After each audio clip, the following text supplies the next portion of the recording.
où aujourd'hui on utilise l'art de l'improvisation pour accompagner les jeunes décrocheurs dans des projets d'insertion autour du lâcher-prise, de la confiance en soi, de la posture, dans les entretiens d'embauche, dans la relation avec des recruteurs. Alors Thomas, j'improvise, vous avez été donc les premiers en France à apporter ce genre de théâtre déjà? De théâtre physique, la discipline existe depuis 1982. Ouais. En France, elle est arrivée à Bordeaux avec une compagnie québécoise et en mars 82. Et puis ensuite, ça s'est démultiplié un petit peu partout en France. Mais un théâtre physique qui est spécialisé 100% dans l'improvisation théâtrale, c'était le seul et c'est encore aujourd'hui la seule structure en France dont notre savoir-faire, c'est vraiment... Donc on est où ici? On est dans quel arrondissement? Ici, on est dans le 3e arrondissement de Lyon. On est au 6 rue Chaponnet, on est proche de la place Bellecour. On a juste... Et ça marche? Et ça marche. On fait à peu près 35 000 spectateurs par an. Mais est-ce que c'est pas dû aussi au fait que Lyon soit une grosse ville étudiante?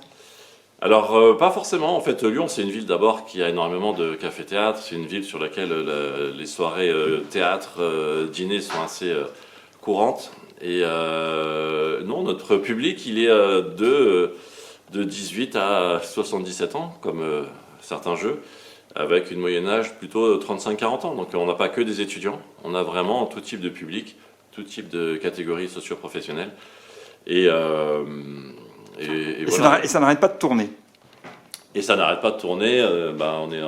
On a une très belle croissance depuis 10 ans. Et l'avantage de l'improvisation, c'est qu'on peut traiter tous les sujets d'actualité du moment, et Dieu sait s'il y en a, et la culture et l'impro. Mais j'allais vous le dire, en fait, malgré la crise, cette actu-là, pour vous, c'est du pain béni. C'est du pain béni.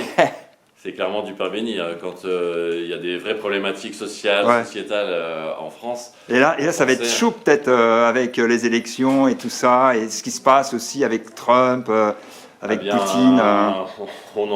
On les rencontre souvent sur scène le soir.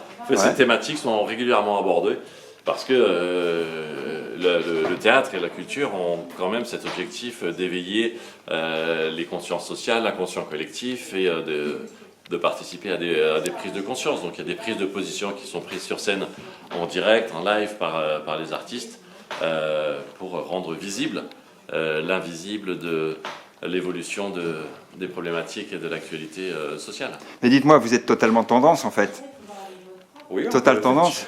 On peut effectivement dire qu'on est tendance, on est très contemporain. On vit le jour J les problématiques. Avec les chaînes de télé, puis encore plus avec les réseaux sociaux.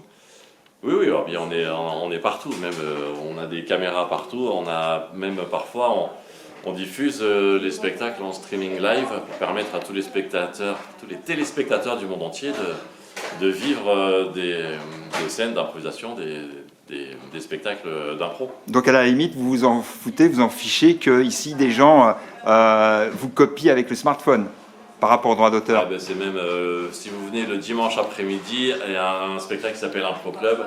La première chose que demande l'animateur, c'est d'allumer son téléphone, ses smartphones. C'est du contenu éphémère, mais en tout cas, bien sûr, le public adore. Ouais, bref, vous allumez le feu, quoi. Oui. Merci Thomas. Merci beaucoup.